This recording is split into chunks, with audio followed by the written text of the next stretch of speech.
So I'm stepping out my back door.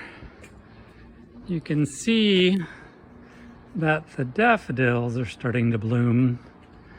And I've recently learned that putting these two semi-dwarf apples next to each other wasn't the greatest idea,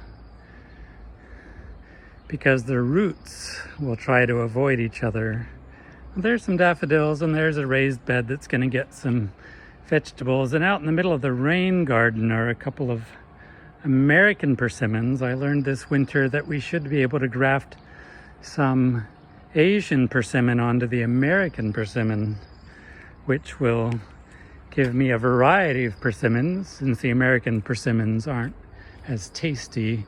And then I just put in the ground, well, that's a bit of echinacea from last year, but I just put in the ground this, you can barely, there it is, an apple rootstock. One of them, two of them, oh, that should stand up a little straighter, I think.